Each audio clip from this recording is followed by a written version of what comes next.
बिस्मिल्लाहिर्रहमानिर्रहीम। अस्सलाम वालेकुम नाज़रीन, आप देख रहे हैं मेरा यूट्यूब चैनल एस्ट्रोलॉजर मज़हम खान और मैं हूं मज़हम खान।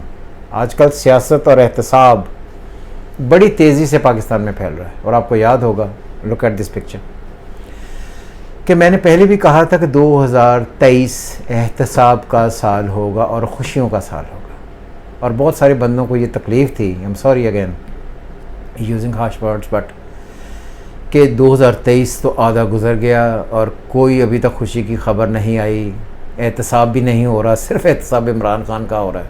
तो मैंने तभी कहा था कि ये जो टाइम शुरू हुआ है इसमें सारे वो पॉलिटिशियंस जिन्हें आप बहुत मोतबर समझते हैं वो पाकिस्तान छोड़कर भागें।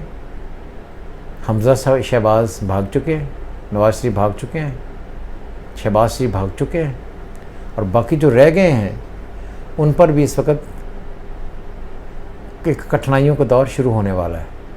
और वो एहतसाब जिसकी बात हो रही थी, जब लोग पैसे जमा करके डॉलर्स की शक्ल में अपने बैंकों में पैसे इकट्ठे करके बैठे हुए थे और पाकिस्तान को नुकसान पहुंचा रहे थे, उनका तो एहतसाब हो ही रहा है। आपने इसमें नाम नहीं लूँगा, मगर एक बहुत बड़े लेफ्टिनेंट जनरल जो तैनात थे उस पर कोयटा पर, उनके एहतसाब की बातें भी शुरू हुई। तो मैंने तब भी कहा था कि ये साल एहतसाब का साल है, तो एहतसाब होगा और सबके लिए होगा। सो इसलिए कोशिश ये करें कि एहतसाब का साथ दें और ख़ुसूसन पाकिस्तान का साथ दें। अगर आप पाकिस्तानी हैं तो पाकिस्तान का साथ देना आपको चाहिए।